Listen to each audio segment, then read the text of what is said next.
Welcome everyone to today's session. I want to let you know that this webinar is being recorded, but thank you so much for being here. If this is your first time with us, welcome. If you have been here before, thank you so much for coming back. I hope you're finding the material and topics valuable. So today we're going to be talking about setting boundaries. But before we get started, I want to let you know that this is your brave space. I want you to feel free to share openly, as this is one of the keys for growth.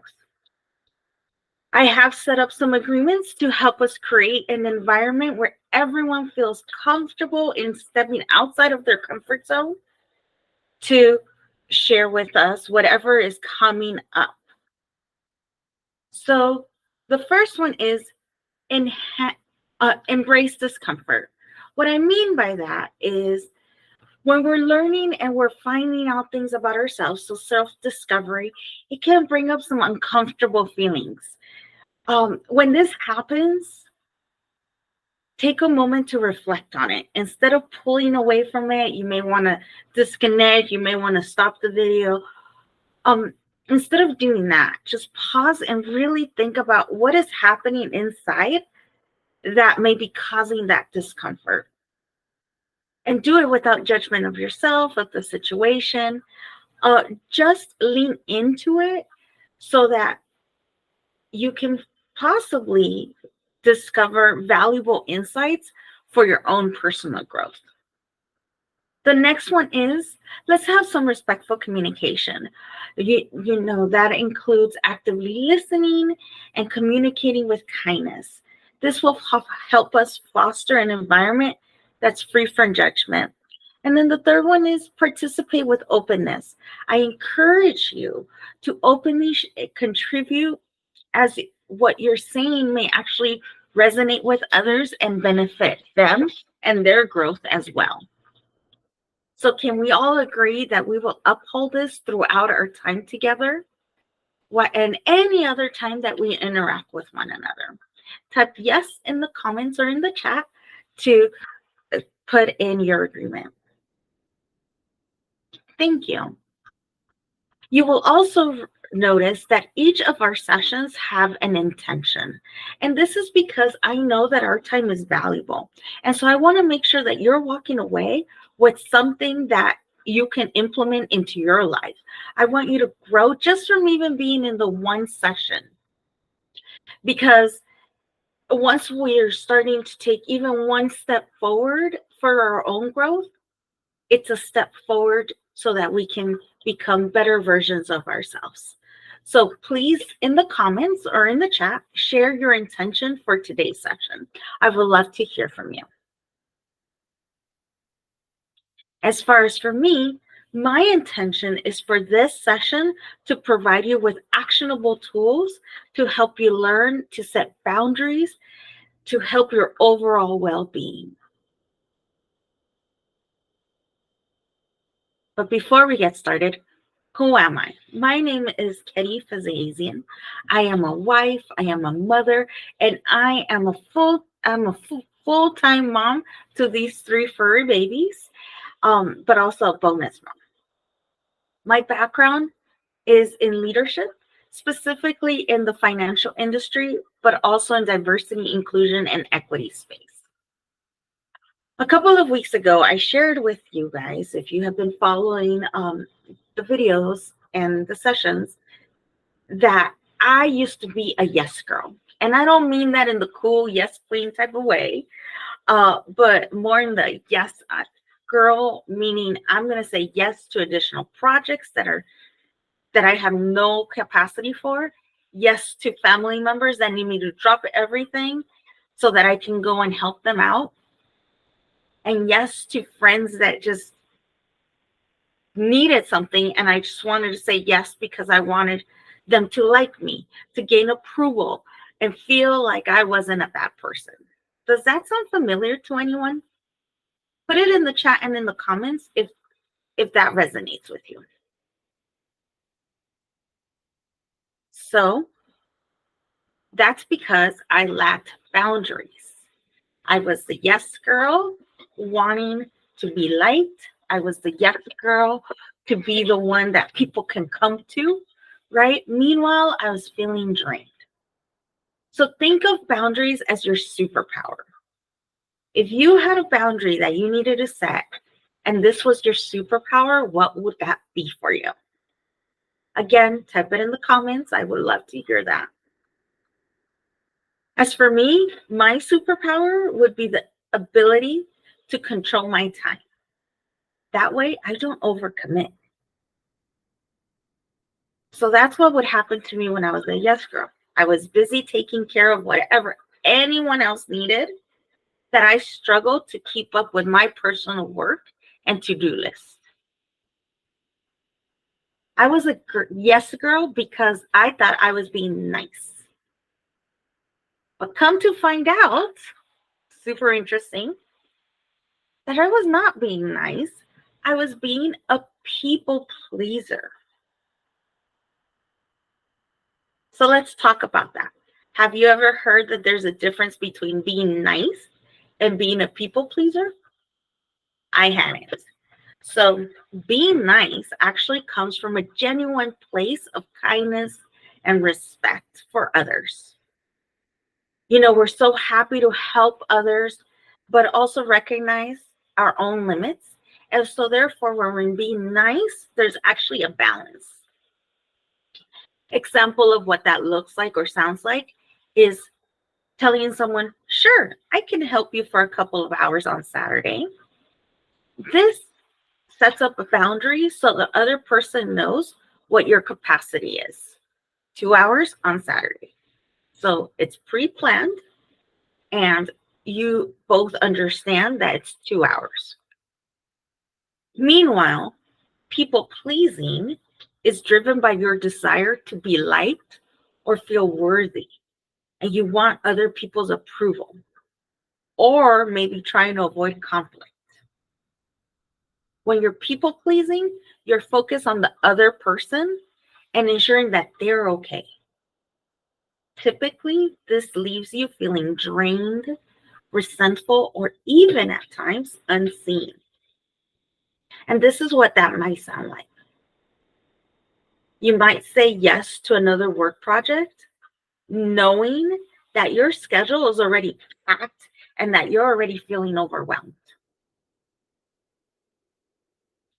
Or putting others' needs ahead of your own, even if this leads to stress later on. And you know, that used to happen to me with my own family.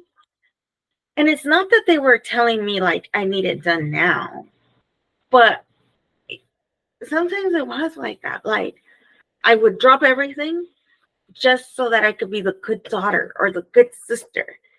Um, and I would go and take care of whatever it is that they needed, causing me to fall back behind. Excuse me, fall behind on my own things. Um, or and rearranging my schedule, causing me stress.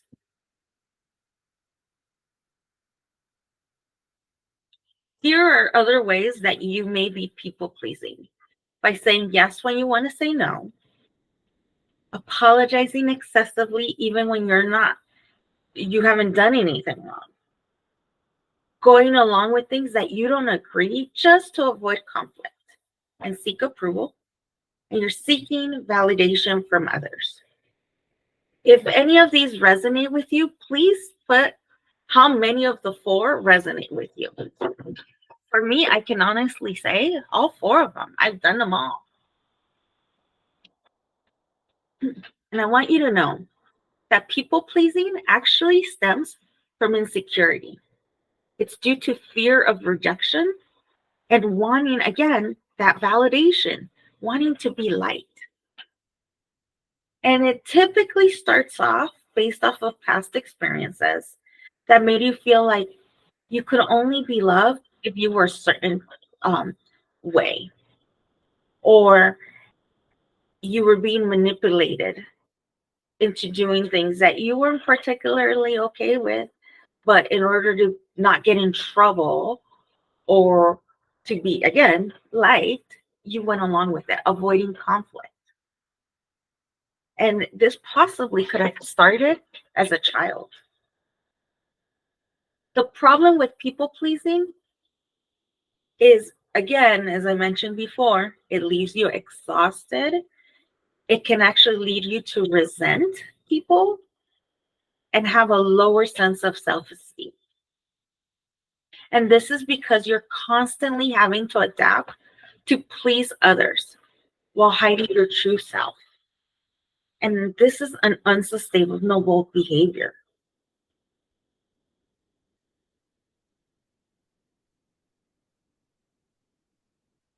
So, what are boundaries? Boundaries are the limits and guidelines that we set up for ourselves to protect our physical, emotional, and mental well being.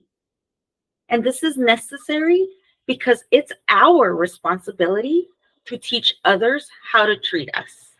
Whatever we accept is what other people will think is okay and they will continue to do to us.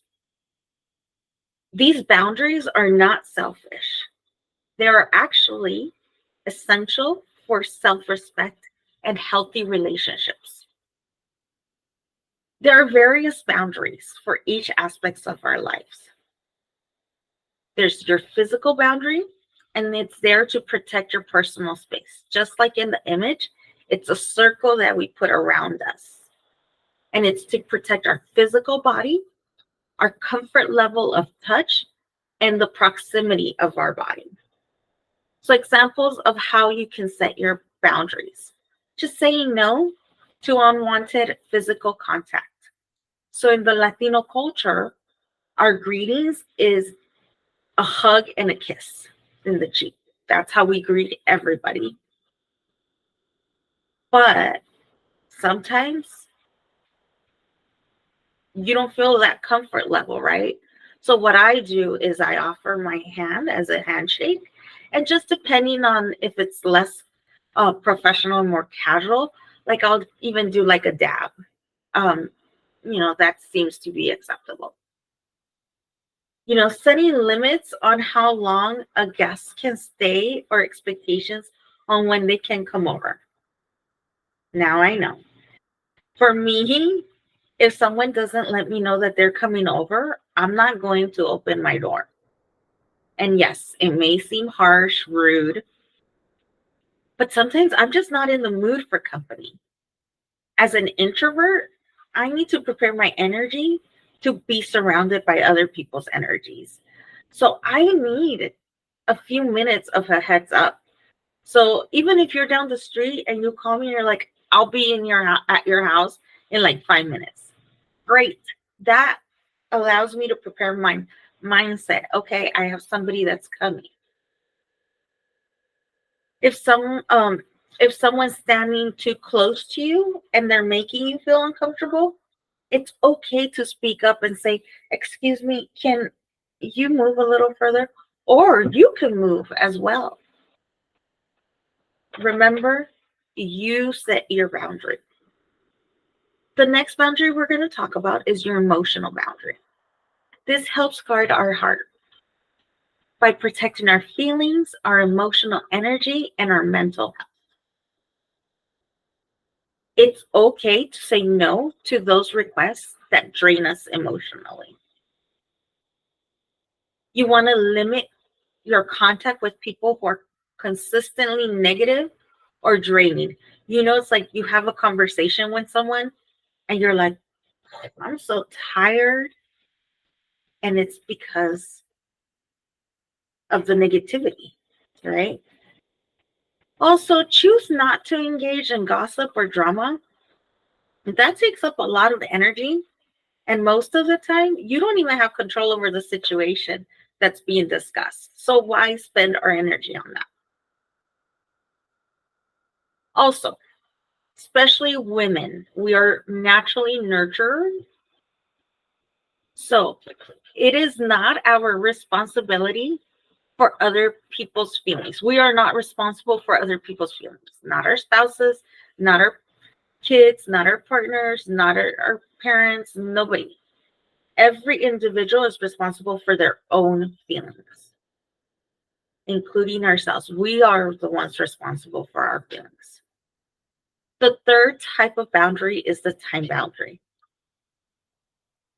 Make time for what is truly important to you. In the book Seven Habits of Highly Effective People, Stephen Covey, I'm sorry, Stephen Covey gives a great outline. He states to categorize each task based on the urgency and importance. So let's take a look at what that looks like. So the first quadrant is of those urgent items that are also important. These are the crises. These are while they're crucial and they're coming up right away. So while they're really important, it's also essential to protect your personal time. Prioritize immediate needs while protecting your overall well-being. For example, if you have a personal emergency, but also have a deadline at work, it's okay to tell your boss, I understand that the project is critical, but I need to address a family emergency. I'll be back to work as soon as possible. They may not like it, but that's you setting a boundary. Quadrant number 2. This is important but not urgent. These tasks contribute to your long-term goals, like career growth, personal development, and relationship building. While they might not be screaming for attention, they are the ones that truly matter. And because they truly matter, you want to schedule dedicated time for these tasks and be sure to protect it. This means saying no to distractions. For myself, I actually wake up extra early so that I can work out, meditate, and journal before the day starts. If I happen to miss it, then I ensure that I make some time later in that day to make up for that lost time in the morning. And I used to work out in the afternoon after work. And the way I had set it up was I had it on my calendar as a meeting. So that way nothing else would take up that time. And I would hold that meeting with myself. You could do the same by adding these non-urgent but important activities on your calendar. So an example could be Tuesday mornings are for professional development. Wednesday evenings are for family time. If it's on the calendar, then you can ensure that nothing else gets added and that it's not going to get pushed back. Because how many times have we done the plan of like, oh yeah, we're going to have to get together, or oh yeah, I'm going to start working out. And you don't actually put it on the calendar. And it's been 2 weeks since you said you were going to start and you haven't. Or with that friend, yeah, let's meet up for lunch. You never set a date. So it's a month later and you still haven't set up a date or gotten together for lunch, right? So you have to put a date to it. You have to put it on the calendar. That way it's set for you. The third quadrant is also urgent, but not important. And these are the distractions. Those are like emails or unexpected interruptions. Unfortunately, these are the tasks that we allow to consume us. These are the ones where it's like, man, I had a long day. I did a lot. But nothing in your to-do list was checked off because there was all these interruptions that came in. So learn to delegate, if possible, automate, or even eliminate wherever possible. If it's at work, evaluate and decline if it's necessary. So an example would be if they call a meeting, they're like, we need everybody to get on a phone call right now, but you're also facing the deadline. Possibly ask the person, is this meeting going to be recorded?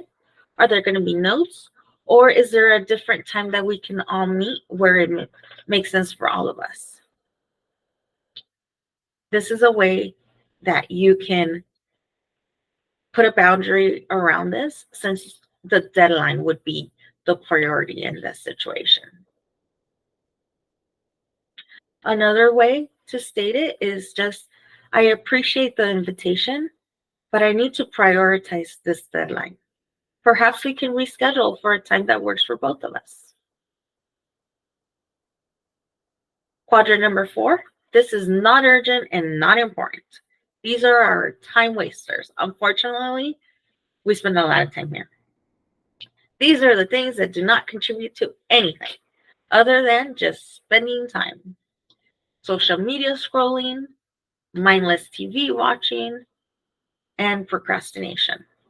So you want to limit your exposure to these by replacing them with productive activities. So perhaps limiting social media instead of who knows how many hours, because I know I get caught up in that, to maybe just 30 minutes a day. And not doing it right before you go to sleep. Instead, possibly reading a book. That will help with that time boundary. In addition, we have the financial boundary. This protects your financial well-being. You want to, some examples of what you can do is create a monthly budget and ensure not to overspend. Also, avoiding lending money that you cannot afford to lose. Statistically, most people do not pay back. So don't agree to something just because you want to be liked, people pleasing, right? Instead, really evaluate, is this something that I'm okay with losing? It's just think of it as a gift, right? Also, saying no to excessive spending requests from others. So sometimes people get really excited, like, oh, it's a graduation or somebody's birthday, someone's engagement. We want to all pitch in for this lavish gift. We want to pitch in for their honeymoon, and everybody needs to pitch in, I don't know, $300. But if that's not within your budget, it's okay to say no to that. Having a clear financial agreement in relationships is also very important. This can be tough, especially if both partners have their own income, because it's like, well, it's my money, my bills are being paid, I'm contributing to the household.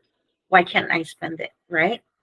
But perhaps having a boundary where you have a certain amount that you agree on that you will not spend unless talking to the other person. So my spouse and I have this where we have a set amount and we're able to do whatever we want with our money as long as it doesn't reach that limit. If it reaches that limit, then we both need to have that conversation and both need to be in agreement that we're going to purchase the item we want. If we're not in agreement, then it doesn't get purchased. Now, that limit also changes based off of our financial plans at that time. Excuse me. And just like I was talking about our time in quadrant 4, time wasters, digital boundaries are super important. Because raise your hand if you've ever been triggered by anything that you saw online. Raise your other hand if you've been triggered and then you followed the rabbit hole trying to find out more information about that trigger. Yeah. And that could be hours and hours and hours of spending our energy on something that we have no control over. As you want to find peace on that and avoid unnecessary stress, right? That's what we want. We want our well-being. So saving that energy is setting that social, to help us do this is setting social media use time, like putting a time limit on it. Unsubscribe to emails that no longer serve you. How many of us have those emails that is like, oh yeah, I want to attend that. And then all of a sudden now you're getting all of these and you're like, I don't even open them. Right? And then also take a break from your phone and your computer. I mean, most of us work in front of a computer And then we get off work and we get on our phones, and then we get off our phones and we have our TV going. This is just the modern way of living nowadays. So it's important that we disconnect. And whether that's a couple of hours a day or we set a time that we're only going to be on for our personal use, a few hours, whatever that limit looks like, have a balance. Also, don't engage in or avoid engaging on online arguments and negativity because it's so easy when you're just typing that message, right? But is it going to cause extra stress? And do you have control over the full situation? Possibly not. So try to avoid arguments online or even any negativity. And remember, while the internet is there for our information, it can actually backfire when we're consuming too much. And these are just some examples of the types of boundaries that we can set for ourselves. You might resonate with some more than others. The key is to really just identify what areas you feel like your energy is being drained and then set boundaries around that. Or if you feel like one of your boundaries are being crossed, how do you reset that boundary? Once you're aware of this, you can start to set healthy limits. So now that we talked about the different types of boundaries, how do we communicate it? Do we say, excuse me, family and friends, I need everyone to come and sit around. We're going to have a meeting. Imagine. No, we can't do that, right? So boundaries are ongoing thing. And sometimes those boundaries, you're going to have to use them. You're going to have to make the decision on whether you're going to honor those for yourself or not in the situations that are presented to you. Ultimately, you have the full control and you get to decide what's a boundary and what's not a boundary. And you can communicate your boundary by using I statements. And they can sound like, I feel comfortable when. I appreciate you asking, but I'm not comfortable with that. I would prefer. So that way it's coming from you, it's what your needs are, and it's up to the other person to respect them. Be direct and assertive.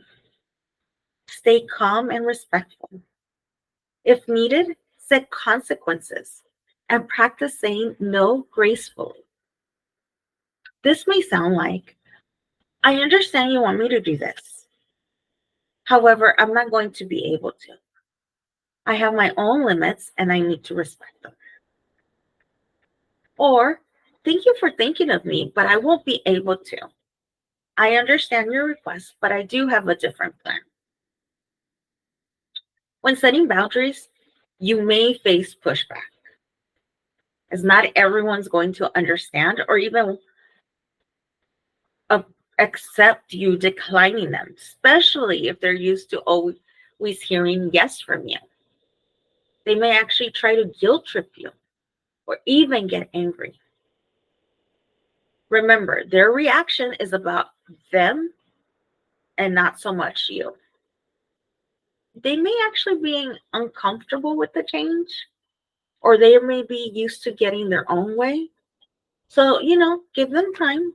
Again, that's also you being respectful towards their boundaries.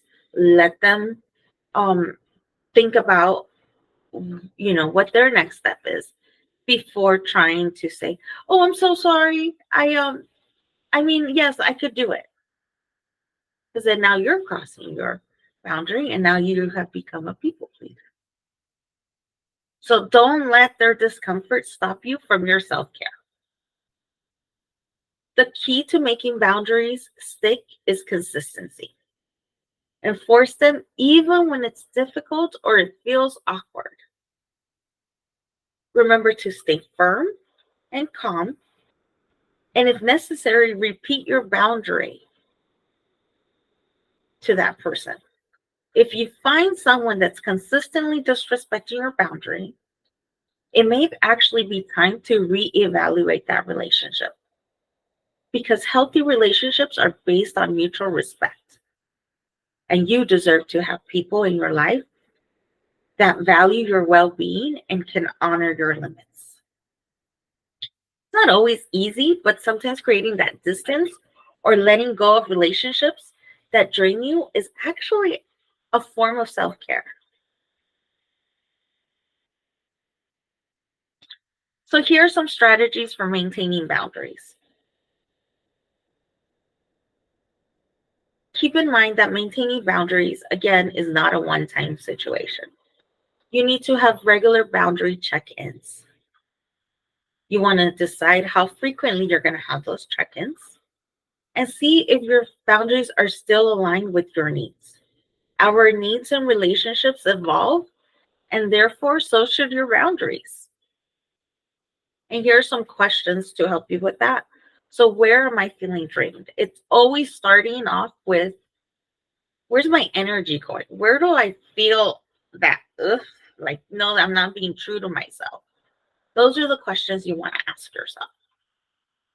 The next is self care is non negotiable. Remember, your self care is non negotiable.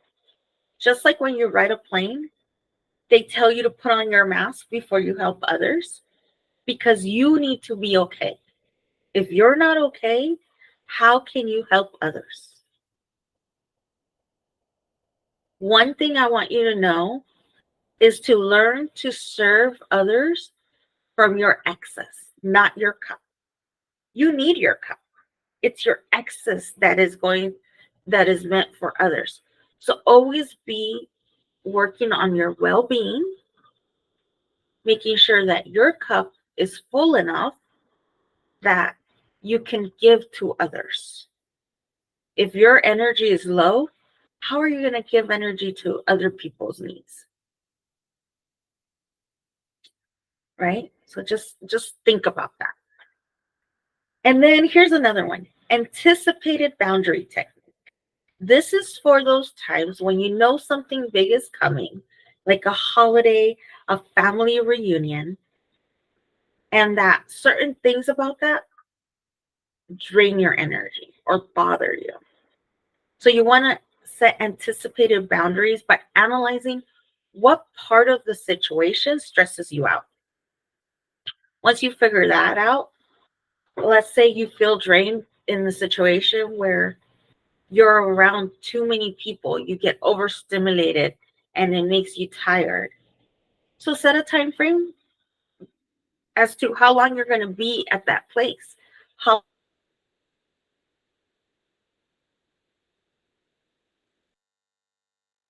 husband's the king of that. Wherever we go, and I figured it out. It's 2 hours. 2 hours max is all he can do. So now I know that wherever we go, it's 2 hours. That's his boundary. So if it comes to where a certain topic of conversation is stressing you out, then decide which topics you're not going to engage in. By having this information or this boundary ahead of time, you can avoid unnecessary stress. And here's the last one: change your inner dialogue. If you've been following me, you know that we have that inner critic.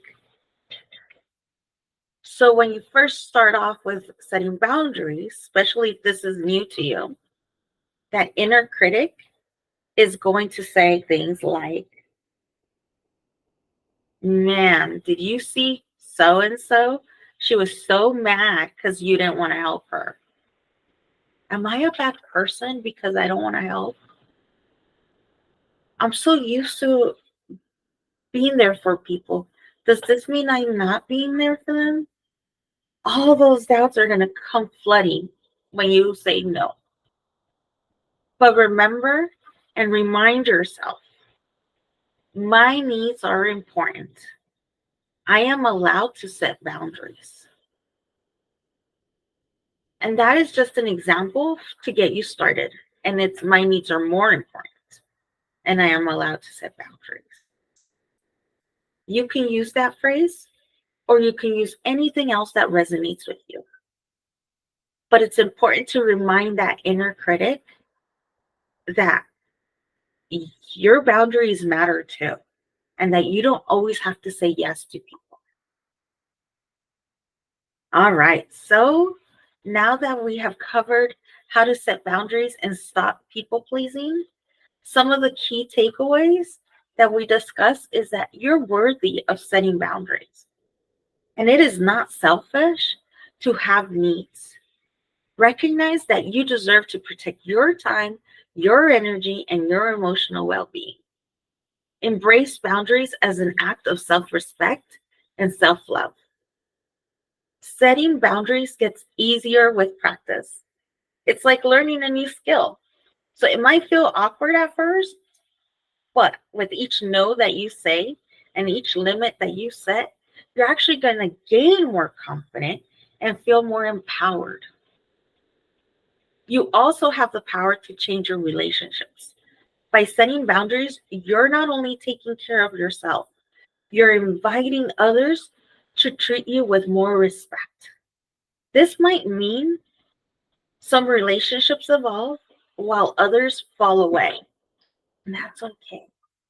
You deserve to be surrounded by people who value you and your needs. All right. Well, thank you again for joining me today. Let's keep that conversation going through our social platforms. On Instagram, you can find us at She Is Limitless Coach. On Facebook, She Is Limitless.